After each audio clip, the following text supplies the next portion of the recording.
फिर तकरीबन 6-6:30 बजे आँख खुली। नमाज में बाकायदगी नहीं कायम हुई थी अभी। सूफ़ी साहब भी किसी मसले में बहुत ज़्यादा मजबूर नहीं करते थे। ताहम मैंने वज़ू किया और नमाज पढ़ने खड़ा हो गया। एक अजीब से सुकून, एक अजीब सी तमानियत का एहसास हुआ और मैं बड़ी अकीदत के साथ नमाज पढ़ता रहा।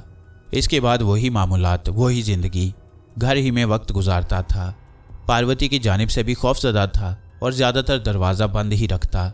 दूसरे दिन मैंने सूफ़ी साहब से कहा कि वो मुझे कोई काम सौंपें। काफ़ी देर तक वो मुझे देखते रहे, फिर बोले, मशक से पानी भरेगा? हाँ सूफ़ी साहब, कोई भी काम मेरे सपुर्द कर दें। ताज्जुब है, तेरे जैसे बाउले भी मैंने बहुत कम देखे हैं। अल्लाह ने तुझे कुदरती तौर पर एक नेमत दी है, उससे फ़ायदा उठाने की बजाय तू ऐसे चक्करों में पड़ा हुआ है।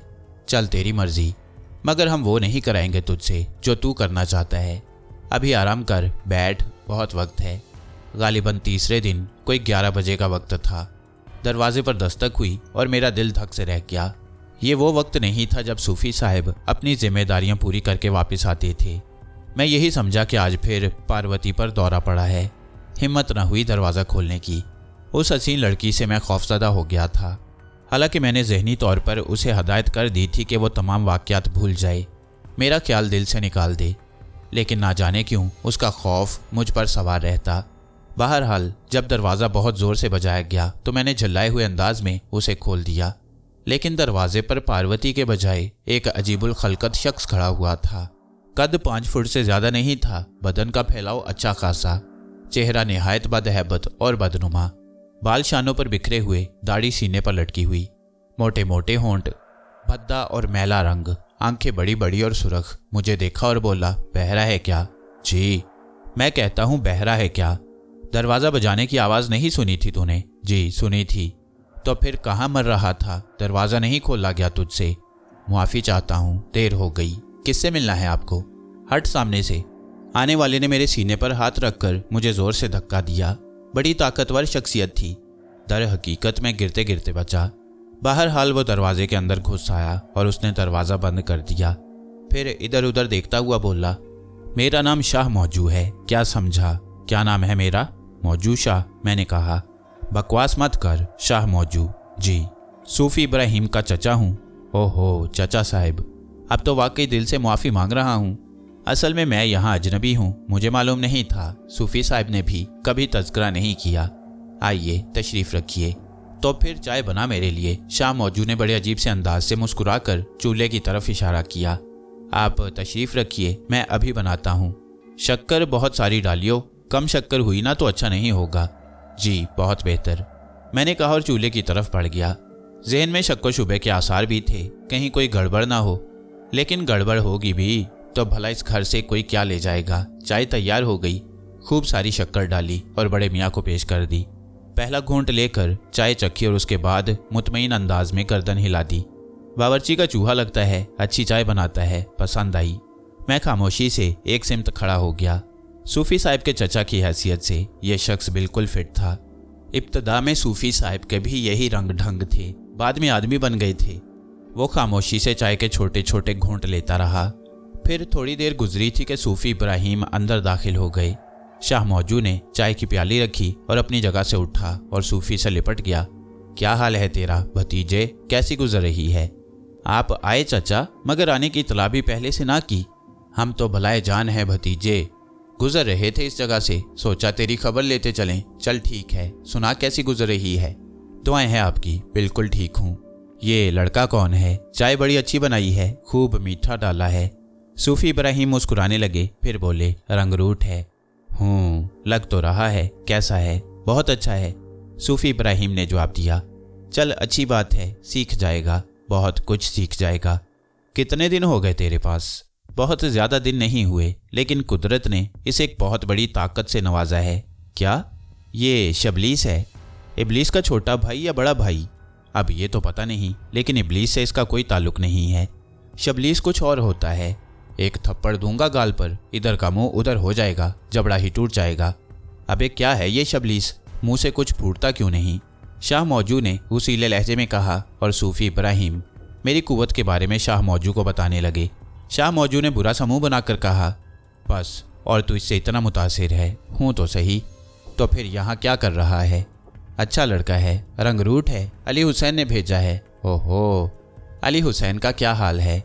अब की सोचा है उससे भी मिलता हुआ जाऊं। जी, मुझे अंदाज़ा हो रहा था कि सूफ़ी इब्राहिम का ये चचा कुछ चीज़ है। बहरहाल अब तो मुझे इन तमाम चीज़ों से बहुत ज़्यादा दिलचस्पी हो गई थी। मैं खामोशी से दोजानू बैठकर उन लोगों की बातें सुनता रहा, न जाने किस किस की और कहाँ कहाँ की बातें कर रहे थे। फिर अचानक ही शाह मौजू ने मेरी तरफ देख कर कहा, इसे कोई काम दिया है अभी तक? अभी तक नहीं। मैं दूंगा, जाने दोगे ना? आप कोई काम इसके सपुर्द कर देंगे चचा, तो मैं भला क्यों रोकूंगा? जाने दे, अच्छा है, काम सीख लेगा, बहुत कुछ हो जाएगा। ऐ लड़के, सहारनपुर जाएगा तू? जी शाह साहब। हूँ, दिमाग काबू में रखना जानता है। जी, जिसके यहाँ तू जाएगा ना उसका नाम इख्तियार बेग है। काम है हमारा एक वहाँ पर, बता देंगे तुझे कि तुझे वहाँ क्या करना है, मगर बहुत ज़्यादा नाचने की कोशिश मत करना। जी, मैंने आहिस्ता से कहा। ऐसा करना सूफ़ी इब्राहिम, इसे रेल में बिठा आना, बाकी काम खुद करेगा ससरा। अरे कुछ तो सिखा ही दिया होगा तूने। नहीं, अभी मैंने आगाज़ नहीं किया, हो जाएगा आगाज़, बस इसे मुंतखब कर लिया है हमने। मगर सुन, वहाँ तू शबलीस बनकर मत जाना, बल्कि आदमी का बच्चा ही रहना। क्या नाम है तेरा? आकिल रफ़ीक। बस आकिल रफ़ीक ही रहना। इससे आगे बढ़ाना तो एक हाथ मुंह पर रसीद करेंगे, इधर का जबड़ा उधर हो जाएगा। ठीक है, नहीं बढ़ूंगा। लेकिन मुझे वहाँ क्या करना होगा, बताऊँ अभी? शाह मौजू ने उसीले अंदाज में कहा। मैंने हैरानी से सूफ़ी साहब की तरफ देखा तो उन्होंने आंखें निकाल दी। शाह मौजू कहने लगे, क्या खिलाएगा आज मुझे? चने का साग मिल रहा है आजकल? हाँ, चल लड़के जा, चने का साग लेकर आ। और तू मेरी शक्ल देख रहा है? अबे माशकी, चल हांडी रोटी का बंदोबस्त कर, भूख लग रही है। बाजार से चने का साग खरीदना नहीं पड़ा, ऐसे ही मिल गया। छोटी सी इस बस्ती में अल्लाह की अता की हुई बहुत सी नेमतें मौजूद थीं। ये भी यादगार लम्हात थे मेरे लिए। पता नहीं कब तक ये ज़िंदगी गुजारूंगा, लेकिन जो कुछ देख रहा था अजनबी था, दिलचस्प भी। ये वाकई एक अलग दुनिया थी। रात को जब शाह मौजू खराटे लेने लगे और उनकी आवाज़ बिल्कुल ऐसी लगने लगी जैसे किसी भैंस का नरखरा आधा काट दिया गया हो और उसके हलक में खुरखुराहटें निकल रही हों, तो सूफ़ी साहब मेरे नज़दीक खिसक आए और मेरे कान में कहा, शाह मौजू बहुत बड़े बुजुर्ग हैं, यूँ समझ ले कि तेरी तकदीर ही जाग गई है। जहाँ भेज रहे हैं वहाँ जाना, जैसा कह रहे हैं वैसा ही करना। सहारनपुर का नाम लिया है इन्होंने सूफ़ी जी। रेल में बिठा देंगे तुझे, बस यूँ समझ ले तुझे कभी परेशानी नहीं होगी। अब अगर कुछ बताएं तो ठीक है, ना बताएं तो सहारनपुर में इख्तियार बेग साहब के पास पहुँच जाना। बस और कोई काम नहीं होगा तुझे, बाकी जो कुछ होगा हालात से समझौता करना। जी, मैंने आहिस्ता से कहा और सूफ़ी साहब करवट बदल कर लेट गए। एक बार फिर दिल मचलने लगा। मैंने सोचा कि बस जो कुछ देख लिया है उसी पर इन्हसार करूं। ये दुनिया मेरे बस की चीज़ नहीं है, एक से एक नया तमाशा होता है। मैं इन तमाशों में कैसे ज़िंदगी गुजार सकता हूं? लेकिन फिर अंदर ही से आवाज़ उभरी कि अगर वाकई कुछ हासिल हो जाए तो मुस्तकबिल में काम ही आएगा। हो सकता है कभी एक बार फिर गुरु जगराजन राज से वास्ता पड़ जाए। हो सकता है इवन कार्लोस के ईमा पर कोई बड़ी मुहिम सार अंजाम देने के लिए जाना पड़े। उस वक्त मेरे पास अगर कोई और कुव्वत भी हुई तो काम आ सकती है। और फिर इन अलूम का हासिल करना तो वैसे भी सवाब है। अपने दिल से शैतान को निकाल कर जिस तरफ कदम उठाए हैं उसी जानिब कदम बढ़ाता रहूं। इसमें कोई शक नहीं कि यह बड़ी आजमाइश का काम है। दिल के खिलाफ सब कुछ करना पड़ता है, लेकिन उसके बाद क्या मिल सकता है, उसका तसव्वुर बहुत खुशगवार था। ना जाने कब तक अपने आप को समझाता रहा। फिर ज़रा सुकून हो गया और मैं सो गया। दूसरी सुबह मामूल के मुताबिक थी, लेकिन शाह मौजू मुसलसल खराटे भर रहे थे। सूफ़ी साहब जाग गए थे। मुझसे आहिस्ता से बोले, नमाज के बाद फ़ौरन चाय बना लेना, वो उठते ही चाय मांगते हैं। जी, मैंने जवाब दिया। वही हुआ। चाय बनी ही थी कि शाह मौजू उठकर बैठ गए और गुर्राते हुए लहजे में बोले, चाय मिलेगी या नहीं? कहाँ मर गए हो तुम दोनों के दोनों? इतनी देर हो गई और अभी चाय तक नहीं बनी। आती है चचा, आती है, सूफ़ी इब्राहिम ने कहा और फ़ौरन ही मैंने चाय का प्याला उठाया और शाह मौजू को पेश कर दिया। उन्होंने मुझे गौर से देखा, फिर चाय का प्याला हाथ में ले लिया। मैं और सूफ़ी साहब भी चाय लेकर सामने आ बैठे। शाह मौजू ने चाय का एक घूंट लिया। मैं अपनी चाय की प्याली हाथ में पकड़े बैठा था। अचानक ही शाह मौजू ने पूरी चाय मेरे मुंह पर फेंक दी। खौलती हुई गरम गरम चाय मेरे हलक से दिल खराश चीख निकल गई।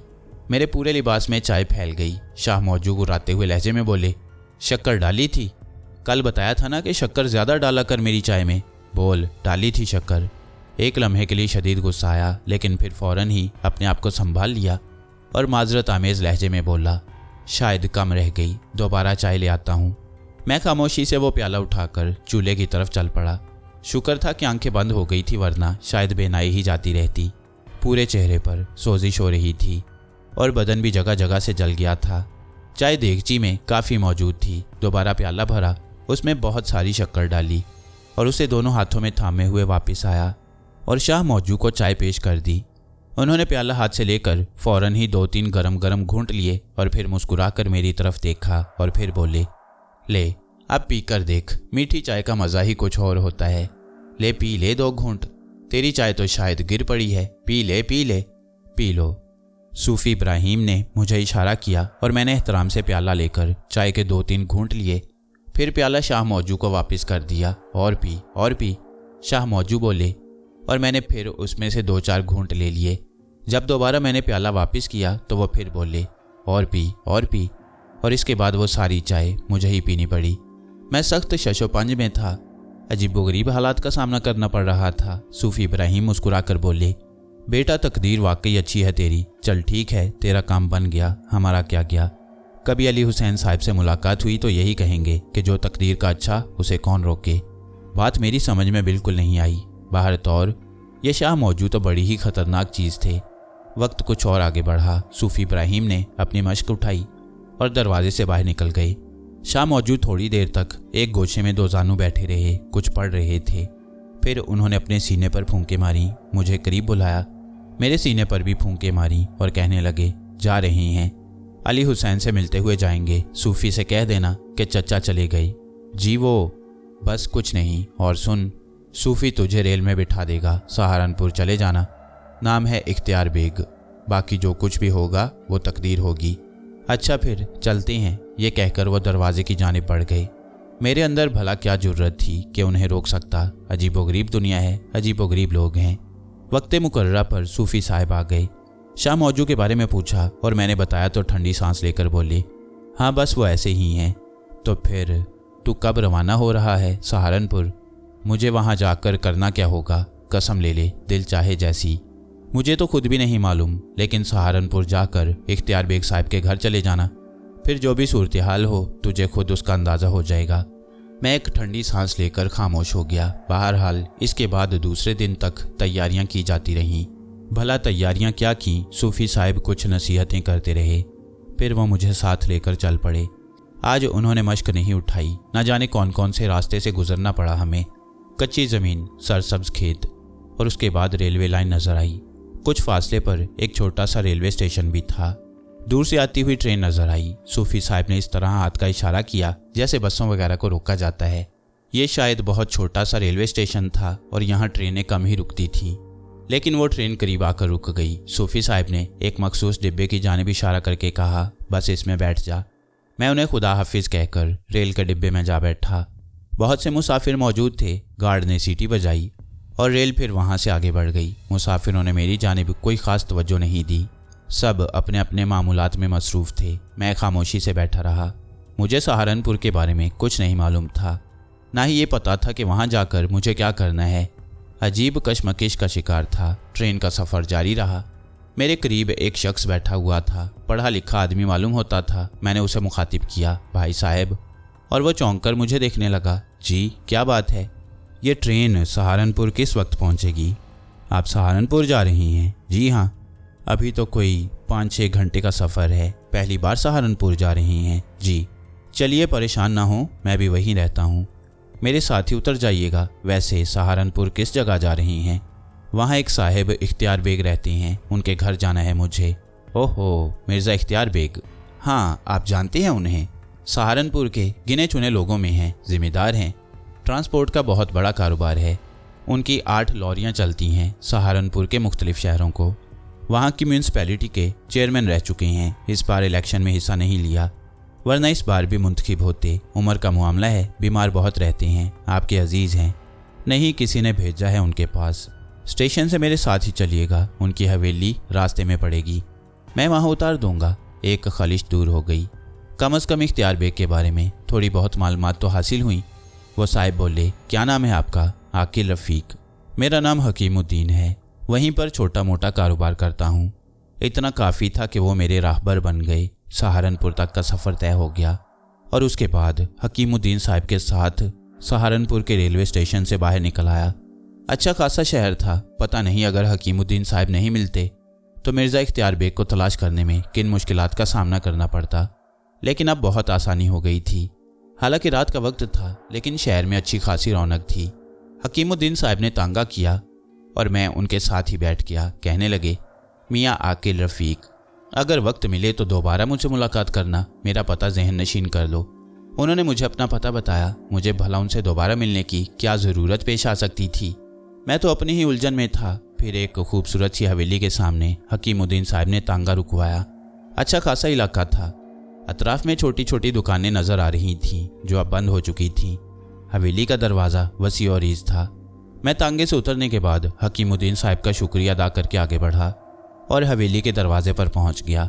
एक शख्स सामने नज़र आया तो मैंने उसे हाथ से इशारा करके रोका। वो मेरे करीब आ गया। मैं मिर्ज़ा इख्तियार बेग साहब का मेहमान हूँ, ये उन्हीं की हवेली है ना? जी हाँ। तो बराहे करम उन्हें इतला कर दीजिए कि आकिल रफ़ीक नामी एक शख्स उनके पास आया है। आप यहाँ रुकें, मैं अंदर इतला देता हूँ, उस शख्स ने कहा और अंदर चला गया। मैं मुंतज़िर था कि अब क्या सूरत हाल पेश आती है, देखूँ। वैसे बहुत ज़्यादा तरद्दुद नहीं था दिल में। मैंने बहुत सी बातें सोची थीं। जो सब कुछ हो रहा था मेरे अपने शौक़ का एक हिस्सा था। अगर महसूस किया कि इस शौक़ की तकमील ना कर पाऊँगा तो फिर अपना रास्ता ना पाऊँगा। खुदा के फजलो करम से दुनिया मेरे लिए वुसअत रखती थी और मैं कहीं भी महदूद नहीं था।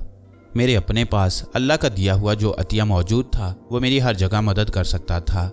लेकिन शौक़ की तकमील के लिए अगर कुछ हाथ आ जाए तो क्या बुरा है। ये भी सोचा था मैंने कि अगर मुझसे यह सवाल किया गया कि मैं किसका भेजा हुआ हूँ और यहाँ क्यों आया हूँ, तो साफ़ सुथरे तरीके से शाह मौजू का नाम ले दूँगा।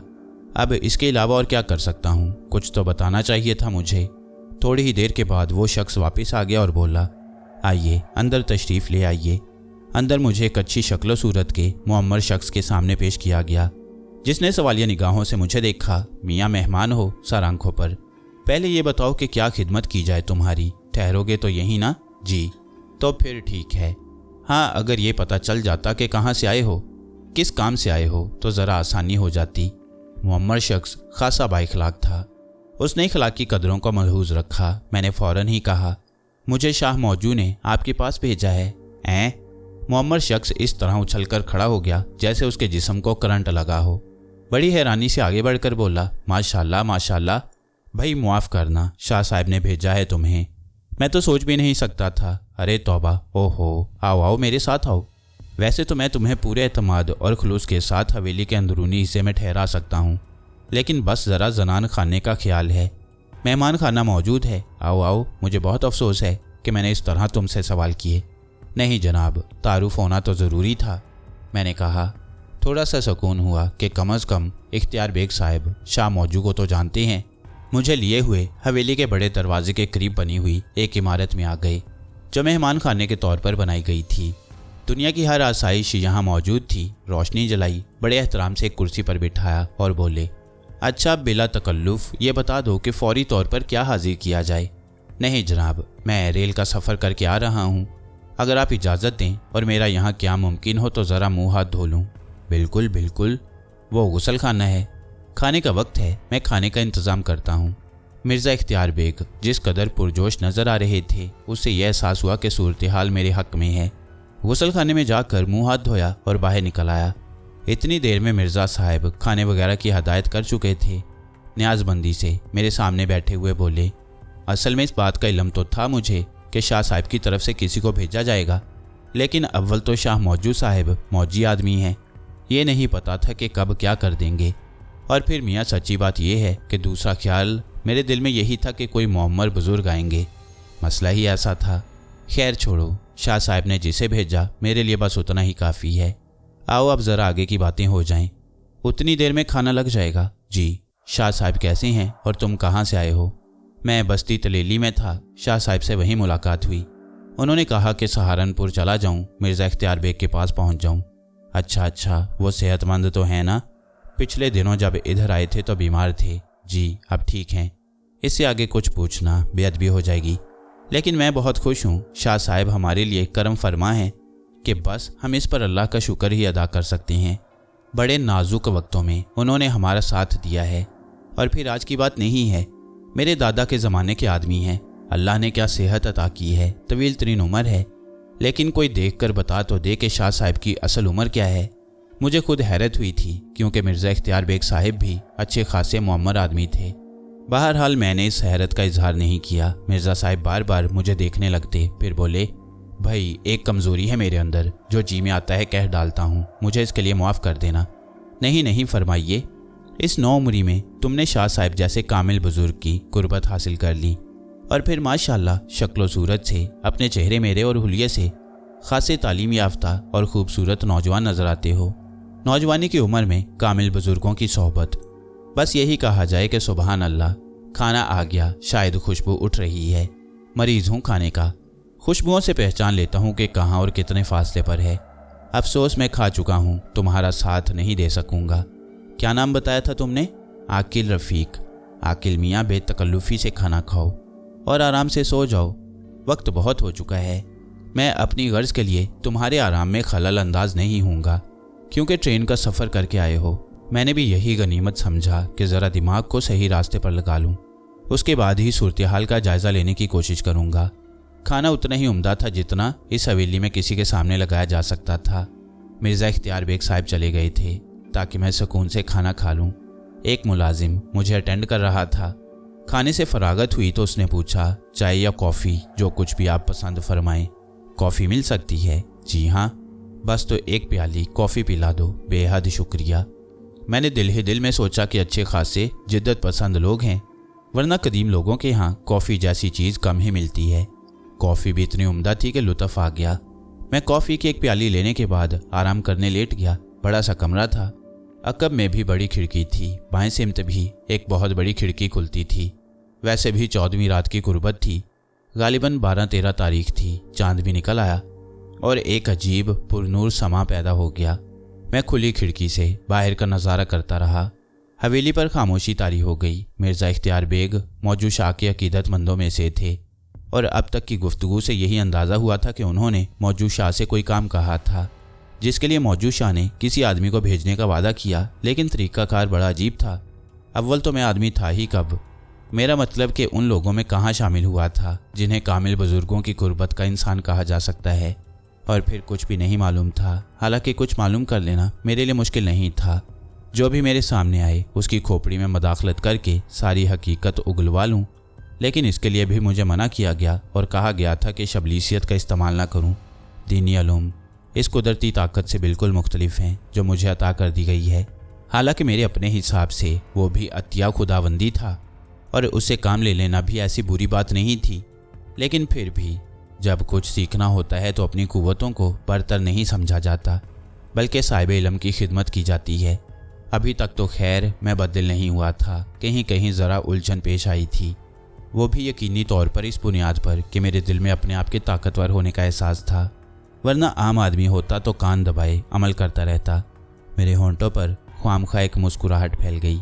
ज़िंदगी का ये तजुर्बा भी बेहद हसीन है। क्या नहीं कर सकता था मैं इस दौरान? अच्छे अच्छों को लंबा कर दिया था। मेरी जहनी कुव्वत मुझे हर जगह बरतरी दिलाती थी। दुनिया कैसी थी, क्या हालत थी इसकी? बड़े बड़ों का पित्ता पानी हो जाता, लेकिन मैंने डट कर हालात का मुकाबला किया और फिर उसके शानदार नताइज निकले। लेकिन मेरे कलेजे का ज़ख्म भी उन्हीं वाक़यात की यादगार थी। शबलीसियत ने मुझे सब कुछ दिया था, लेकिन शमशेरा के सिलसिले में कुछ भी नहीं कर सका था। क्या ये मुमकिन है कि किसी अलूम का हसूल मुझे मेरे दर्द का इलाज भी दे दे? बेशक ये सोच दिल में थी। शमशेरा का तसव्वुर हो और बेकुली का आगाज़ ना हो जाए। दिल खुद ब खुद उन वाक़यात को दोहराने को चाहता था। कम अज़ कम इस दास्तान में शमशेरा का हसीन वजूद पोशीदा था, उसका पहली बार नज़र आना और इसके बाद कहानी का सिलसिला आगे बढ़ जाता था।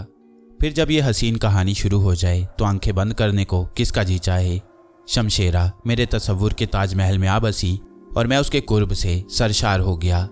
रात किस तरह आगे बढ़े मुझे मालूम नहीं था। मैं नीम गनूदगी के आलम में शमशेरा से बातें करता रहा। अचानक बाहर कुछ हलचल हुई, कुछ अजीब सी भाग दौड़ की आवाज़ें। झाड़ियों में जल्दी, किसी ने कहा। आ रही है, चल चुकी है, चुप जाओ, जल्दी करो, कई आवाज़ें थीं। और मैंने वाज़ेह तौर पर उन्हें सुना। यकीनन कोई गैर मामूली बात थी। घड़ी में 3 बज रहे थे। क्या हो गया, देखूं तो सही। बाहर निकलना मुनासिब नहीं था। खिड़की से ही सब कुछ नजर आ जाता था। मैं खिड़की पर आ गया। बाहर चांदनी फैली हुई थी और हर मंजर वाज़ेह था। मैंने रोशनी में उस नौजवान लड़की को देखा। ढीले ढाले सफ़ेद लिबास में मलबूस थी। गोरा रंग और हसीन नकूश के साथ इंतहाई मुतनासिब जिसामत थी। ख़ुसूसन सर के बाल, इतने लंबे बालों का तस्वुर भी नहीं किया जा सकता। पैरों की एड़ियों से थोड़े ही ऊंचे होंगे। यूं लगता था जैसे बालों का तूफान आ गया है। बहुत बड़े हिस्से में फैले हुए थे। वह बिल्कुल सीधी चल रही थी और उसका रुख कोठी के बड़े दरवाजे की सिमत था। मुस्ताद चौकीदार ने जल्दी से पूरा गेट खोल दिया और लड़की बाहर निकल गई। उसके बाहर निकलते ही आसपास की झाड़ियों से 4-5 अफराद बाहर निकल आए। यही वो लोग थे जो गालिबन चंद लम्हात पहले शोर मचा रहे थे। मैं हैरानी से खड़ा ये तमाशा देख रहा था।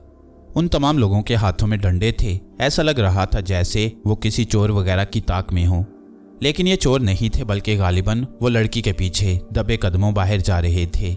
लड़की बड़े गेट से बाहर निकल गई और उसके पीछे पीछे वो तमाम अफराद भी। मेरी निगाहें हवेली के सदर दरवाजे की जानिब उठ गईं। वहाँ भी चंद अफराद खड़े हुए थे, लेकिन उनकी सूरतें नुमाया नहीं थीं। इलाही, क्या माजरा है। रात के इस पहर इन लोगों को क्या तमाशा सूझा है। ना जाने क्या हो रहा था। ये मेरी समझ में कुछ नहीं आया। वो लोग जो झाड़ियों वगैरह से बाहर निकले थे, गेट से निकलकर कहीं दूर चले गए थे। हवेली के सदर दरवाजे पर खड़े हुए लोग भी थोड़ी देर इंतजार करते रहे, उसके बाद अंदर चले गए। ये क्या तमाशा है। साफ जाहिर होता था कि वो लोग छुपकर लड़की का पीछा कर रहे हैं। लड़की कौन है और रात के इस पहर कहाँ गई। वैसे एक नज़र देखने से ही अंदाज़ा हो गया था कि लड़की इंतहाई जाज़बे नज़र और खूबसूरत है। जवानी की इस उम्र में उसे क़यामत कहा जा सकता है। हो सकता है उसका ताल्लुक मिर्ज़ा इख्तियार बेग से हो, बल्कि ज़ाहिर है और किससे हो सकता है। मेरी समझ में कुछ नहीं आ सका। वैसे भी नींद उचटती हुई थी। नई जगह होने की वजह से भी और फिर उल्टे सीधे ख्यालात ने अलग परेशान किया हुआ था। इसके बाद खिड़की से हट तो गया, लेकिन नींद नहीं आई। फिर कोई सुबह के 5:30 बजे होंगे। रोशनी अभी नहीं फूटी थी, लेकिन दिन की आमद थी। कहीं कहीं परिंदे जाग उठे और चूंकि हवेली में दरख्तों वगैरह की काफ़ी बहुतात थी, इसलिए उनकी आवाज़ें करीब ही आ रही थीं। परिंदों की आवाज़ कोई ख़ास बात नहीं थी, लेकिन इंसानी आवाज़ों ने एक बार फिर मुझे बाहर की जानिब मुतवज्जा कर दिया और मैं जल्दी से उस खिड़की पर आ गया। चांद तो डूब चुका था, लेकिन सुबह की कजलाहटें उस पर सहर रोशनी फैलाए हुए थीं। मैंने उस लड़की को दरवाजे से वापस आते हुए देखा। वो सीधी किसी की जानिब मुतवज्जा हुए बगैर अंदर चली गई और इसके बाद वो लोग भी गेट से अंदर दाखिल हो गए जिन्होंने उसका ताक़ुब किया था। गालिबन वो तो मुलाजिम थे। एक तकरीबन 40 साल आदमी था और दूसरा 80 के लगभग, लेकिन ये दोनों चेहरे मेरे लिए अजनबी थे। मुलाजिम तो एक सिमत चले गए, बाकी वो दोनों अफराद हवेली के सदर दरवाजे से अंदर दाखिल हो गए। मैं ठंडी सांस लेकर वहाँ से हट आया। मौजू शाह ने एक अच्छा लतीफ़ा पेश किया था मेरे लिए। रात का ये जुलूस और ये हंगामा आराई मेरी समझ से बाहर थी। फिर सुबह का उजाला फूटते ही यही बैठा सोचता रहा कि क्या करना चाहिए और क्या ना करना चाहिए। अपने आप को इस आजमाइश में डाले रखूं या यहाँ से निकल भागूं। खुद पर लानत भेजी। बार बार ये बातें क्यों सोचने लगता हूँ। अपने आप को मोतदल नहीं कर सकता। हालांकि इसका तरीका मुझे आता था और यही करना था। अब इस सिलसिले में किसी से मशवरा करने का तो सवाल ही पैदा नहीं होता था। अपने तौर पर आखिरी फैसला करके दिमाग को एक लाइन पर सेट करना था कि यहाँ पर रुकूं, इन तमाम चीज़ों पर गौर करूं जिनके लिए ये वक्त ज़ाया किया है, या फिर सीधा सीधा काम करूं और अगर इवन कार्लो से मुलाकात हो तो उसे बता दूं कि भाई बस इतना ही काफ़ी है जितना मुझे मिल चुका है। इससे ज़्यादा का हसूल मेरे लिए मुमकिन नहीं है। गुरु जगराजन राज का मामला वो खुद देखे। जाहिर है उस बूढ़े जादूगर के मुकाबले में ये अलूम सीखना आसान बात नहीं है। बहुत देर गुजर गई। अब उजाला हर शय पर छा चुका था और हवेली के काम जारी हो गए थे। दूध वाला आया और दूध की पूरी बाल्टी दे गया। फिर कुछ और लोग आते जाते नजर आए। इसके बाद एक मुलाजिम मेरे पास भी पहुंच गया। हजूर, चाय पेश कर दूं? बन गई हो तो ले आओ। जी हाँ, तैयार है। क्या मिर्ज़ा इख्तियार बेग जाग गए हैं? जी हाँ। क्या मैं उन्हें इतला दूं? नहीं, कोई बात नहीं है, तुम बस मेरे लिए चाय ले आओ। बहुत उम्दा किस्म की चाय मुझे चायदानी में पेश की गई और मैंने 2 प्यालियां लबालब भर के चाय पी। फिर उसके बाद इंतज़ार करने लगा कि कोई मुझसे मुलाकात करे और तो कोई नहीं आया। एक खूबसूरत लिबास में मलबूस 23-24 साल नौजवान मेरे पास आ गया। बड़ा हंसमुख और खुश शक्ल नौजवान था। मुझसे कहने लगा, तो आप हैं जनाब आकिल रफ़ीक? जी हाँ, आपसे मेरा तारुफ नहीं हो सका। खादिम को मिर्ज़ा ज़हीर बेग कहते हैं। आपका तारुफ गालिबन मिर्ज़ा इख्तियार बेग साहिब से है। जी हाँ, उन्हीं का मेहमान बनकर आया हूँ। मुझे आपकी आमद का इल्म हो गया है। मेरा नाम ज़हीर है। आपके नाम से तो मैं वाकिफ़ ही हूँ। दरअसल मिर्ज़ा इख्तियार बेग साहिब मेरे दादा हैं। मेरे वालिद का नाम मिर्ज़ा एजाज़ बेग है। जी, आपसे मिलकर बहुत खुशी हुई। दबे अल्फाज में मैंने ये भी सुना है कि आप गालिबन कोई भूत भगाओ किस्म के आदमी हैं, नौजवान ने बेतकल्लुफ़ी से कहा, और मैं ताज्जुब से उसे देखने लगा। ये आपने कहाँ से सुना? दादा मियाँ अब्बा जान से बातें कर रहे थे। शाह मौजू ने भेजा है ना आपको। इसका मतलब है आपको काफ़ी तफसीलात मालूम हो चुकी हैं ज़हीर साहब। हाँ, तफसीलात तो मालूम हो चुकी हैं, लेकिन आप यकीन करें कि आपको देखकर बड़ी हैरत हुई है। क्यों? मैंने सवाल किया और वो हंस पड़ा। फिर बोला, भूत भगाओ किस्म के आदमियों के बारे में एक अजीब तस्वुर जहन में उभरता है। लंबे लंबे जट्टाधारी बाल, झाड़ झनकार जैसी उगी हुई दाढ़ी, घेरदार लिबास, हाथ में डंडा। आप तो मुझे अच्छे खासे मॉडर्न आदमी मालूम होते हैं। क्या आपके पेशे में भी अब जिद्दत पैदा हो गई है? मैं भी मुस्कुरा दिया। नौजवान की बातों में शौक़ी थी, तज़हीक नहीं थी। मैंने उससे कहा, जनाब ज़हीर साहब, पहली बात तो यह है कि आपने कैसे यकीन कर लिया कि मैं बकौल आपके भूत भगाऊ हूँ? दूसरी बात यह कि अगर हूँ भी तो आपने इसे मेरा पेशा कैसे समझ लिया? देखिए, मैं ज़रा बदतमीज़ आदमी हूँ। अगर कोई गुस्ताखाना जुमला मुंह से निकल जाए तो मुझे चिड़िया बनाकर ना उड़ा दीजिएगा, बल्कि मुझ पर रहम कीजिएगा। शाह मौजू साहब जो है ना, 2 दफ़ा देखा है मैंने। पता नहीं कैसे आदमी हैं। अव्वल तो सीधे मुँह बात नहीं करते। 2 दफ़ा आए हैं इधर, खाना पेश किया तो लात मार दी, कुछ और कहना चाहा तो आंखें निकाल कर बंदर की तरह खूखिया दिए। भाई, अपनी समझ में ये टेढ़े मेढ़े किरदार नहीं आते। हम तो सीधे सादे इंसान हैं। सुना है मोहतरमा महरुन्निसा के बारे में आपको बुलाया गया है। ज़हीर साहब, इन तमाम बातों के बरक्स एक बात मैं खुसूसी तौर पर आपसे करना चाहता हूँ। इरशाद इरशाद। आप बहुत हंसमुख और नफीस आदमी मालूम होते हैं। कुछ दोस्ती वगैरह हो सकती है आपकी मेरे साथ? ज़रूर कीजिए। ज़ाहिर है आपको भी मालूमात की ज़रूरत होगी, और मुझ जैसा अहमक नौजवान आपको इस हवेली में और कोई नहीं मिलेगा। चलिए, दोस्ती के नाम पर मालूमात के सिलसिले का आगाज़ हो जाए। खैर, आप वाकई दोस्त बनाने के काबिल हैं। मैं पूरे एतमाद से ये बात कह सकता हूँ कि आपसे मिलकर मुझे वाकई खुशी हुई है। इंसान भी बड़ी अहमक चीज़ है, जानता है कि रस्मियात क्या होती हैं, रस्मी जुमले किस तरह अदा किए जाते हैं, लेकिन इसके बावजूद ना तो इन जुमलों की अहमियत कम होती है और ना ही इनके असरात में कोई फ़र्क आता है। मैं हंसने लगा। फिर मैंने कहा, आप वाकई दिलचस्प इंसान हैं। मेरी तरफ से शुक्रिया। असल में आपको देखकर ये तस्वुरात मेरे जहन में उभरे हैं। अब अगर वाकई मुझे किसी काबिल समझते हैं तो मेरे चंद सवालात का जवाब दीजिए। फरमाइए, क्या ये सब कुछ मुमकिन है? क्या आतिशी मखलूक का जिक्र कलाम पाक में है? क्या वो कभी इंसान से कोई ताल्लुक़ कायम करती है? हाँ, ऐसा होता है, लेकिन इसके कुछ ख़ास अवामिल होते हैं। मैंने जवाब दिया। मुझसे बड़ा ऐनी गवाह और कौन हो सकता था? मैंने गाल पर थप्पड़ खाया था और उस दरसगाह को देखा था जो दिन की रोशनी में रूपोश हो गई थी। इसके अलावा अरवाह खबीसा से मेरा बराह रास्त ताल्लुक़ रह चुका था। ऐसे ऐसे खेल खेले थे मैंने कि कोई तसव्वुर भी नहीं कर सकता। आपके पास कोई बोतल है? बोतल? हाँ, जिसमें 2-4 जिन हो। वो शरारत से बोला। नहीं, मैंने अभी तक कोई जिन नहीं पकड़ा। यहाँ आप पहला जिन पकड़ेंगे। यहाँ कोई जिन है, ड्राई जिन, सिर्फ ड्राई जिन, जो आपको अब्बा मियाँ की अलमारी में पोशीदा मिल जाएगी। अब्बा मियाँ कभी कभी शौक कर लेते हैं, लेकिन खुदा के लिए दादा मियाँ को ना बता दें। कम से कम अब्बा मियाँ का जिन ज़रूर भगा देंगे। ज़हीर हंस कर बोला, वो पहले से बोतल में बंद है। मैंने भी हंस कर कहा। फिर मैं बोला, ज़हीर साहब, आपसे काफ़ी बेतकल्लुफ़ी हो चुकी है। अब मैं भी आपसे कुछ सवालात पूछने का हक़ रखता हूँ। पूछिए, आपके लिए भी ज़रूरी है। ज़हीर बोला। क्या मतलब? भाई, आप जादूगर तो नहीं हैं। आप भी पूछगिछ से ही काम चलाते होंगे। गुस्ताखी मुआफ़। चलिए, यही समझ लीजिए। पूछिए, आपसे तो दोस्ती हो गई है। रात को 3 बजे हवेली में एक जुलूस निकला था। क़यादत एक खातून कर रही थी। बाकी चंद अफराद डंडों से मुसल्ला उसके पीछे थे।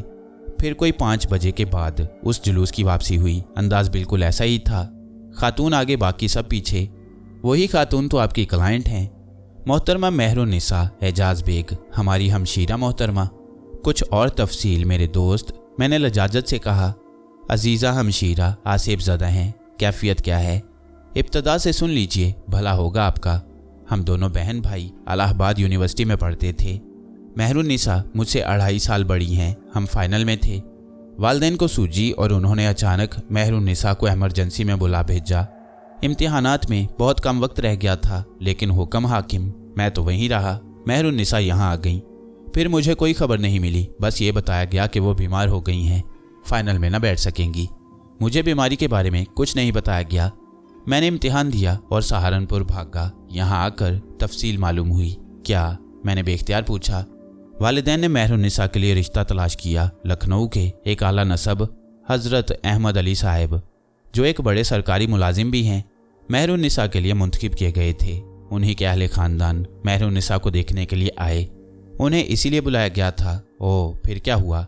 वालिदैन अपनी औलाद को सबसे ज़्यादा जानते हैं, लेकिन मैं दावा करता हूँ कि मेहरुन्निसा बाजी को मैं वालिदैन से ज़्यादा जानता हूँ। जाहिर है उसके भाई हो। नहीं जनाब आकिल साहब, असल में मैं उनका दोस्त भी हूँ और मैं जानता हूँ असल केस क्या है। क्या है असल केस? चिढ़ गई हैं वो, बल्कि सितम ज़रीफ़ खातून हैं। मजाक को हकीकत से ज़्यादा संजीदा बनाने का फ़न आता है उन्हें। चूँकि इम्तिहानात के दिनों में उन्हें बुलाया गया और वो भी शादी जैसी फजूल चीज़ के लिए, बस बुरी तरह चिढ़ गई हैं। उन्होंने इस झिल्लाहट में इम्तिहान नहीं दिया। वो शादी नहीं करना चाहती थी, कम अज़ कम अभी नहीं। मगर खुदारा इसका कोई और मतलब नहीं निकाल लीजिएगा। नहीं, कोई इश्क मोहब्बत या पसंदीदगी का मामला। सिर्फ एक भाई की हैसियत से नहीं, एक दोस्त की हैसियत से मैं पूरे दावे से कह रहा हूँ आपसे। यकीनन, मैंने कहा, बदला लेने पर तुली हुई हैं और मैं उनकी इंतहा पसंदी से वाकिफ़ हूँ। इतना तंग करेंगी कि पनाह मांग जाएंगे। यूनिवर्सिटी में वो ऐसे कई खेल कर चुकी हैं। क्या अमल है उनका? आसेब ज़दा हुई हैं। उसकी तफसील क्या है? उन्हीं दिनों की बात है जब उन्हें दिखावे के लिए बुलाया गया था। सुनी सुनाई है कि मेहमान तो उन्हें देखकर और शायद पसंद करके चले गए, मगर वो बीमार हो गईं। चंद रोज़ बुखार आया, फिर एक दिन दौरा पड़ा। उस दौरे के बारे में खासी दिलचस्प रिवायतें हैं। मसलन मेहरुन्निसा ने कामयाबी से सबको खौफजदा कर दिया। तफसील रहने दें। उसके बाद रातों को आवारागर्दी का शौक हो गया। यहाँ से कोई 1.5 फरलांग के बाद पुराने खंडरात का सिलसिला है। बस उधर निकल जाती हैं और वहाँ घूमती फिरती हैं। आपने कभी उनका ताक़ुब किया? इखलाकन कई बार। कोई ख़ास बात दूसरों के लिए? मसलन वो खंडरात में गायब हो जाती हैं। वो इतनी चालाक हैं कि दूसरे लोग उनका मुकाबला नहीं कर सकते। आपका कहना है मिस्टर ज़हीर कि वो आपकी दोस्त हैं। क्या उन्होंने आपको भी अपने इस अमल के बारे में नहीं बताया? वो इंतहा पसंद हो गई हैं और इस बार मुझ पर भी नहीं खुली। आपके ख्याल में ये सिर्फ ड्रामा है? नहीं, आप अपना काम जारी रखें, वरना दादा मियाँ का दिल टूट जाएगा। मेरे ख्याल से मैंने आपको काफ़ी मालूमात फराहम कर दी हैं। अब आप इत्मीनान से आगे का काम जारी रख सकते हैं। वो कैसे? अब ये भी मैं बताऊं? चलिए एक बात और बताइए। रह गई कोई बात। मियाँ, क्या आपके ख्याल में शाह मौजू ने मुझे उल्टे सीधे अमल करके दौलत कमाने के लिए भेजा है? देखिए, इस कदर फ़ायदा ना उठाइए मुझसे। अरे तेरे की, ये आज कहाँ से आ गई? आज तो मंगल है। मैंने भी खिड़की से बाहर देखा। एक खूबसूरत सी बंजारन लड़की सर पर मटकी रखे गेट से अंदर आ रही थी। कौन है ये? मैंने पूछा। माफ़ कीजिए, बस वो। आप उसकी चाल देख रहे हैं? माफ़ कीजिए, बड़ी खूबसूरत चाल है। अगर ये ऐसे ना चले तो कौड़ी की नहीं। ओह, माफ़ कीजिए। वैसे आपको अभी इसकी चाल पसंद आई? खुद भी खूबसूरत है। जिंदाबाद। ये हुई मर्दों वाली बात। वैसे हरी मिर्च है कमबख्त, साया पड़ने से बिदकती है। घी लेकर आई है हमारे यहाँ, मगर साहब ना जाने किसके नसीब में है। तुम्हें पसंद है? मैंने पूछा। सिर्फ पसंद की बात कर रहे हैं? पूजा करता हूँ इसकी। आवाज़ दे लो उसे। सर पर रखा हुआ मटका हमारे सर पर तोड़ देगी। ज़हीर खौफजदा लहजे में बोला। मैं बुलाऊं? अरे क्या हो गया है आपको? आप भी काम से गई? तुमसे बात की है कभी इसने? खुद मैंने कोशिश की थी, बस बाल बाल बचा। इसे पूरे घर का तहफ़्फ़ुज़ हासिल है। मैं बुलाता हूँ इसे। क्या नाम है इसका? मोहनी। मगर आकिल साहब, वो अंदर जाने के लिए सीढ़ियाँ तय कर रही थी। मैंने आहिस्ता से कहा, मोहनी रुक जाओ। इसके साथ ही मैंने अपनी जहनी कुव्वत उस पर मरकूज़ कर दी। वो ठिठकी, फिर रुक गई। ज़हीर हैरत से मुझे देख रहा था। उसने फिर आहिस्ता से कहा, अंदर मत जाओ, बल्कि यहाँ आ जाओ। ये ज़हीर तुमसे मिलना चाहता है। बंजारन पलट पड़ी और इसी तरफ आने लगी। ज़हीर की आंखें हैरत से फैल गईं। बदहवासी के आलम में बोला, अरे सचमुच, यानी कि वाकई? अरे बाप रे, अरे वो आ रही है। मोहिनी अंदर आकर हमारे सामने खड़ी हो गई। ये मिर्ज़ा ज़हीर बेग हैं, मैंने मुस्कुराते हुए कहा। मोहिनी मेरे ट्रांस में थी। तुम्हें पसंद करते हैं ये? मर गया, कसम खुदा की। मैंने नहीं कहा। तुमने कहा था तुम पूजा करते हो इसकी। गलत कहा था, मेरा मतलब था, झूठ बोला था। ज़हीर ने कान पकड़ते हुए कहा। ओहो, ये बात है। तब फिर मोहिनी तुम जाओ। वो खामोशी से मुड़ी और वापस चली गई। मिर्ज़ा ज़हीर बेग हैरत से दीवाना हो रहा था। देर तक वो कुछ ना बोल सका। फिर जब उसने खिड़की से बाहर झांककर मोहिनी को अंदर जाते देखा तब उसकी हालत कुछ बेहतर हुई और उसने अंदर जाकर शिकायत कर दी। तो कभी नहीं करेगी, मैंने मुस्कुरा कर कहा। वाकई आपने तो आहिस्ता से आवाज़ दी थी। मुआफ़ कर दें आकिल शाह साहब, मुआफ़ कर दें, आप वाकई पहुँचे हुए हैं। आकिल शाह, मैं हंस पड़ा। मुआफ़ कर दें मुर्शद, गुलाम हूँ आपका, मुरीदी में ले ले मुझे। शाह जी, मुरीद बना ले मुझे। अचानक उसने नीचे बैठकर मेरे पाँव पकड़ लिए। अरे अरे, दीवाने हो क्या? मैंने पाँव पीछे किए तो उसने और मजबूती से मेरे पाँव पकड़ लिए। नहीं छोड़ूंगा, मेरे सर पर हाथ रख दें। गुलाम बना ले मुझे अपना। मैंने ना जाने आपको क्या क्या कह दिया। आप तो वाकई बाकमाल लोग हैं। बस आपकी ज़ुबान से निकला और वो खिंची चली आई। शाह साहब, मैं आपका मुरीद बनना चाहता हूँ। क्या मस्करापन है ज़हीर साहब। कुछ हमें भी अता हो जाए सरकार, हम तो राजा इंदर बन जाएंगे। जिधर देखा हाय हाय।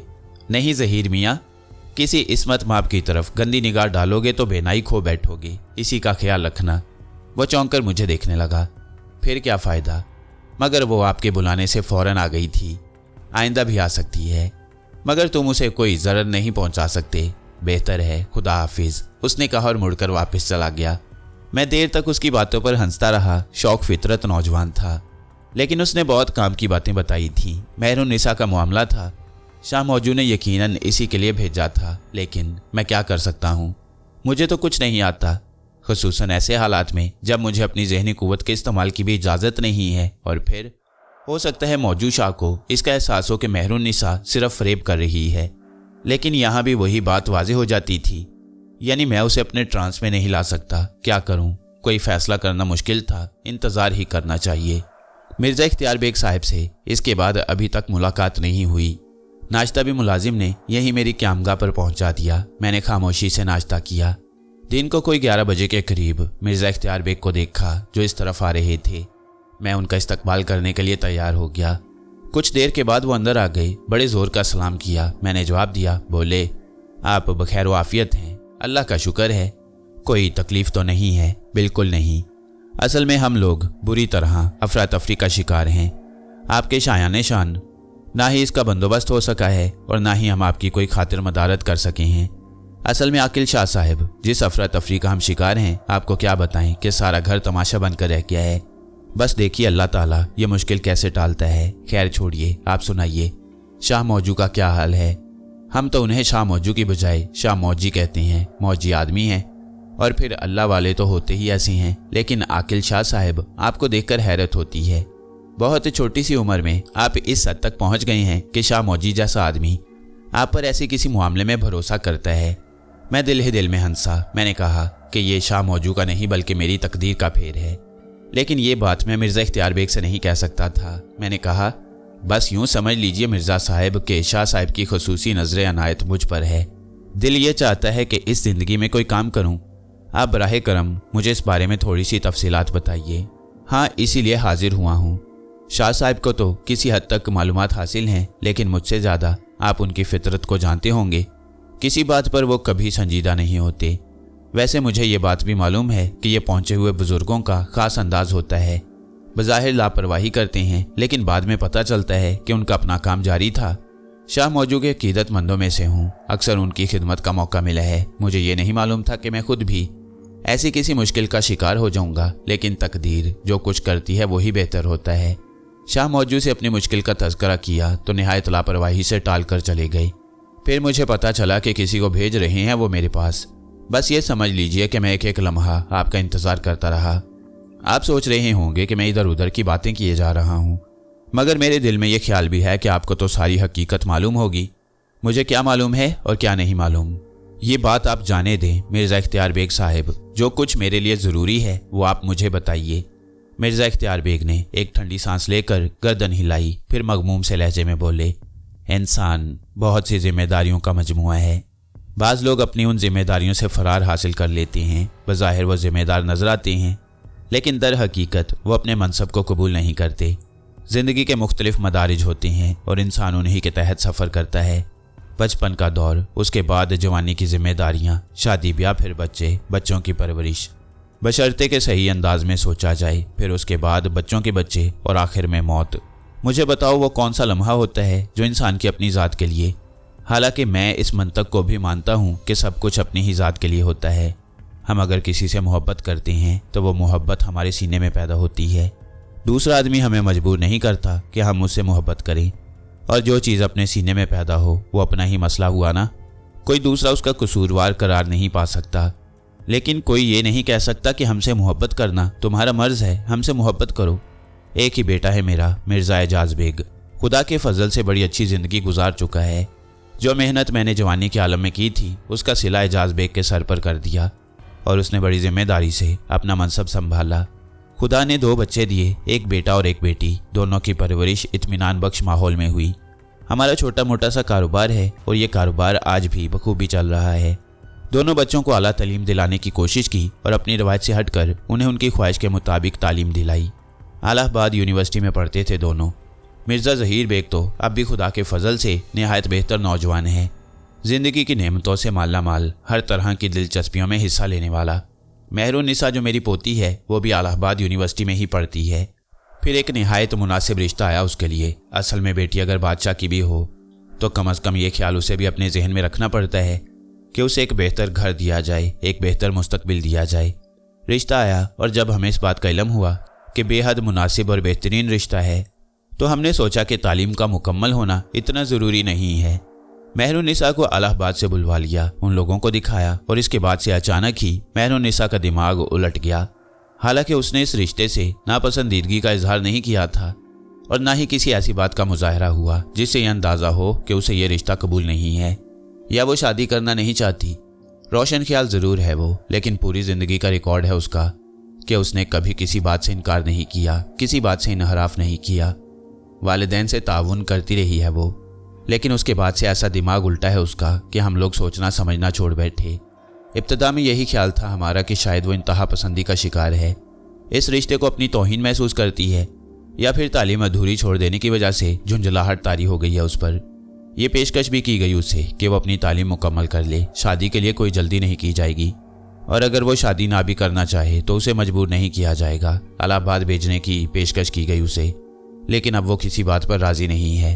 फिर हमने अच्छी तरह तज्जिया किया उसका, और कुछ ऐसे वाक़यात सामने आए जिनसे यह एहसास हुआ कि वो किसी झुंझलाहट का शिकार नहीं बल्कि मुश्किल का शिकार हो गई है। अल्लाह बेहतर जानता है कि असल मामला क्या है। ये बात तो आप जैसे दीनदार लोग ही जान सकते हैं। वाक़यात ये हैं, आप उसके कमरे में चलिए, वो इतर या सेंट नामी कोई चीज़ नहीं लगाती, अगरबत्तियाँ वगैरह बिल्कुल नहीं जलती उसके कमरे में, लेकिन ऐसी खुशबू महकती रहती है कि आदमी मस्त हो जाए। नफासत पसंद तो वो है ही, लेकिन अब और नफासत पसंद हो गई है। हमेशा सफ़ेद या स्याह लिबास इस्तेमाल करती है, दूसरे तमाम रंग के कपड़ों में उसने आग लगा दी है। कभी कभी उसकी आंखें रात की तारीकी में अंगारों की तरह दहकने लगती हैं। कई बार अनोखे तज्जिए हुए हैं, मसलन ये कि घोर तारीकी में जब किसी को अपना हाथ भी नजर न आए वो ज़मीन पर पड़ी हुई सुई उठा लेती है। बहुत सी ऐसी बातें हैं जिनसे यह एहसास होता है कि वो माफूकुल फितरत कुव्वत की हामिल हो गई है। मैं इस बात पर पूरा यकीन रखता हूँ कि वो किसी उलझन का शिकार है, बल्कि उसका बाप एजाज बेग और खुद ज़हीर बेग इन तोहमात पर यकीन नहीं रखते। काफ़ी अरसे से रोशन रातों में उस पर दौरे पड़ते हैं। वो घर से निकल जाती है। पहली बार जब वो घर से निकली तो यही समझा गया कि वो चोरी छुपे कहीं जा रही है। उसका ताक़ुब किया गया तो ताक़ुब करने वाले भी हवास छोड़ बैठे। सहारनपुर के मशरकी इलाके में मददगढ़ी नामी एक आबादी थी किसी ज़माने में। ज़लज़ले में वो आबादी तबाह हो गई। उसके खंडरात बहुत अरसे तक यूं ही पड़े रहे। बाद में वहाँ से मलबा हटाया गया, दोबारा वहाँ आबादी नहीं हुई। चूँकि सुना गया है कि माजी में भी वहाँ बड़े बड़े ज़लज़ले आते रहे हैं और कई बार वहाँ आबाद बस्तियाँ तबाह हो चुकी हैं। बहरहाल आखिरी ज़लज़ला किस सन में आया था ये तो नहीं मालूम, लेकिन मददगढ़ी के खंडरात से ये पता चलता है कि मुगलिया दौर के बाद ही की बात है। सुना गया है कि किसी मुग़ल शहजादे ने वहाँ एक इमारत तामीर कराई जो मददगढ़ी की हवेली के नाम से याद की जाती है। आखिरी ज़लज़ले में ये इमारत तबाह हो गई। सुरख पत्थरों की सिलों से बनाई गई थी। ये इमारत खंडरात की शक्ल में आज भी वहाँ मौजूद है। यहाँ से उसका अच्छा खासा फासला है और मेहरुन्निसा उस हवेली में जाती है। मैंने खुद भी 2-3 बार उसका पीछा किया। आप कितनी ही होशियारी से वहाँ जाइए, एक ऐसी दीवार वहाँ मौजूद है जिसके अकब में पहुंचकर मेहरुन्निसा गायब हो जाती है। इब्तदा में जब हमें उसके इस तरह जाने पर गुस्सा आया और जब वो वहाँ पहुंचकर गायब हो गई तो तकरीबन 13 आदमियों ने हवेली की एक एक ईंट छान मारी, लेकिन मेहरुन्निसा का वहाँ पता नहीं चला। अब हिम्मत नहीं पड़ती वहाँ जाने की, क्योंकि वहाँ अक्सर काले नाग देखे जाते हैं जिनकी फुंकारें रात की तारीकियों में बड़ी भयानक लगती हैं। कई मर्तबा नागों के मनके चमकते हुए देखे गए हैं। अब कोई बड़े से बड़ा जीदार मेहरुन्निसा का ताकुब करते हुए भी हवेली के अंदर नहीं दाखिल होता। हालांकि हवेली का कोई अंदर नहीं है, बस आसार समझ लो। ये है कहानी मेहरुन्निसा की। पिछली रात भी वही वाक़या हो चुका है। बस इतना ही कर सकती हैं, हम लोग के मुलाजमों की फ़ौज को उसके पीछे रवाना कर देते हैं ताकि उसे बाहिफाजत वापस लाया जा सके। वो वहाँ जाती है, गुम हो जाती है और फिर रात गुजारने के बाद सुबह ही सुबह वहाँ से नमूदार होती है और वापस आ जाती है। आकिल मियाँ बहुत कम उम्र है आपकी, लेकिन जो पहुँचे हुए बुज़ुर्गों के मंजूर नज़र हों वो अपनी ज़ात में भी बहुत कुछ होते हैं। आप खुद सोचिए, ये वाक़यात क्या नज़रअंदाज करने के काबिल हैं। मिर्ज़ा एजाज बेग बेटी से बुरी तरह बरगश्ता हैं। भाई उससे मोहब्बत करता है, लेकिन मैं अच्छी तरह जानता हूँ कि वह लाउबाली नौजवान है और वह इन बातों पर यकीन नहीं रखता। सिर्फ एक मैं हूँ जिसे यह एहसास है कि वो मेरी पोती ही नहीं, मेरे ख़ानदान की इज्जत भी है। कहीं कोई भयानक अलमिया रूनमा ना हो जाए। हकीम डॉक्टरों की बात भी तस्लीम नहीं की जा सकती, क्योंकि वो सेहतमंद और तंदुरुस्त है। कई मरतबा दिमागी डॉक्टरों को दिखाया जा चुका है। हर तरह की रिपोर्टें दुरुस्त आती हैं। मिर्ज़ा एजाज बेग कहते हैं कि उसे कोई बीमारी नहीं है, ये बीमारी सिर्फ एक जुनून है। वो अपनी तालीम के अधूरा रह जाने का इंतकाम लेना चाहती है। हालांकि मैं समझता हूँ कि यह गलत है। अगर कोई उसका भरपूर निगाहों से तज्जिया करे और जानिबदारी से काम ना ले तो साफ अंदाज़ा हो जाता है कि वह मुश्किल का शिकार है। घर में एक अनोखी कशमकश चल रही है। सिर्फ मैं हूँ जो इस बात के हक में हूँ कि वो मुश्किलात में डूबी हुई है। बाकी लोग उसकी मुश्किल को तस्लीम नहीं करते। जब तक जिंदा हूँ मैं उसके लिए जिद्दोजहद करता रहूँगा। आकिल मियाँ, अगर आप इस सिलसिले में कुछ कर सकेंगे तो किसी दीनदार शख्स को कोई पेशकश नहीं की जा सकती, लेकिन अगर आपके दिल में इस बात का मुआवजा आए तो आप मुझे बताने से भी गुरेज ना करें। मैं बखूबी वो मुआवजा अदा कर दूंगा। मैं खामोशी से मिर्ज़ा इख्तियार बेग को देखता रहा। तकरीबन वही कहानी थी जो ज़हीर बेग ने मुझे मुख्तसर सुनाई। कुछ देर सोचने के बाद मैंने कहा, आम हालात में उनकी क्या कैफियत रहती है? पहले इस कदर खामोश तबा नहीं थी, शौको चंचल थी, जिंदगी की तफरीहात में हिस्सा लिया करती थी, लेकिन अब बहुत संजीदा हो गई है। ज़्यादातर अपने कमरे में ही रहती है। बाकी चीज़ें मैं बता चुका हूँ, लेकिन दिमागी खराबी का मुजाहरा नहीं करती। खाना पीना भी अपने कमरे में ही खाती है। बस रोशन रातों के ये दौरे हमें सख्त खौफजदा कर देते हैं। वह जब भी कभी दौरे के आलम में घर से निकली तो सीधी मददगढ़ी की हवेली में ही गई। मददगढ़ी की हवेली के बारे में और कोई तफसील आसेबज़दा कहलाती है। सहारनपुर में रहने वाले उसे आसेबज़दा हवेली कहते हैं। पहले बाहर से आने वाला रास्ता इसी सिमत से गुजरता था, लेकिन हवेली के पास से गुजरने वालों को इंतहाई खौफ और दहशत का शिकार होना पड़ता है। चुनाचे वो रास्ता ही बदल दिया गया और एक और नया रास्ता बनाया गया। कच्ची सड़क बनवाई गई जो खास घूमकर इधर आती है। बस ये समझ लो कि उस इलाके से कोई गुजरना पसंद नहीं करता। लोगों ने वहाँ कोई आसेबी कैफियत देखी भी है। हाँ, बहुत सी कहानियाँ हैं। कुछ लोग खुद गढ़ लेती हैं और कुछ वाकई सच्ची होती हैं। मसलन ये सुना गया है कि वहाँ कभी कभी साजो आवाज़ सुनाई देती हैं। वैसे सांपों का तज्जिया तो मैं भी कर चुका हूँ। दिन की रोशनी में कई बार सपेरे वहाँ पहुँचे। लोगों ने उन्हें अच्छी खासी रकम देकर इस बात के लिए तैयार किया कि वो हवेली के नागों को पकड़ें। सारा दिन बीन बजती रही, लेकिन वहाँ से एक भी सांप बरामद न हो सका। लेकिन रात की तारीकियों में वहाँ सांपों की फुंकारें सुनो जाकर ऐसा मालूम होता है जैसे हर ईंट से एक नाग उबल रहा है। मैंने अपनी आंखों से काले नाग देखे हैं, और सच्ची बात यह है कि जब मैंने उनका ताकुब किया, मेरा मतलब है कभी मेहरुन्निसा के पीछे पीछे वहाँ पहुँचा, तो उन नागों को देखकर मेरा भी हवेली में कदम रखने का हौसला न हुआ। बड़ी खौफनाक सूरत हाल होती है। खौफ और दहशत से जान निकलती है। बस यूँ समझो कि अल्लाह के सपुर्द कर देता हूँ उसे। बहुत मोहब्बत है मुझे अपनी पोती से आकिल मियाँ। अगर वो ठीक हो जाए तो समझो कि मुझे नई ज़िंदगी मिल जाएगी। और क्या कहूँ इस बारे में, दरख्वास्त ही कर सकता हूँ तुमसे कि कोशिश करो, खुदा बेहतर करे। जी। मैं पुरख्याल अंदाज में गर्दन हिलाने लगा। मिर्ज़ा इख्तियार बेग बोले, और इस सिलसिले में मेरे लिए जो भी जिम्मेदारी हो मुझे उससे आगाह कर देना। बहुत देर तक मैं मिर्ज़ा इख्तियार बेग से मेहरुन्निसा के बारे में सवालात करता रहा। फिर मैंने कहा, क्या मैं मेहरुन्निसा से मुलाकात कर सकता हूँ? जब दिल चाहे भाई। ज़ाहिर है आपको जो कुछ करना है उसके लिए हमारा हर किस्म का ताउन आपके साथ है। दूसरे लोगों को एतराज़ तो नहीं होगा? नहीं, मेरे सामने किसी को बोलने की ज़रूरत नहीं है, इख्तियार बेग बोले। तो फिर आप मेरी उनसे मुलाकात करा दीजिए। बोलो किस वक्त? बेहतर ये होगा कि आज दोपहर को खाने के बाद। बिल्कुल ठीक है, दोपहर का खाना खाने के बाद मैं इसका इंतज़ाम कर दूंगा, आप तैयार रहें। कुछ देर के बाद मिर्ज़ा इख्तियार बेग चले गए। मिर्ज़ा इख्तियार बेग के चले जाने के बाद मैं सोच में डूब गया।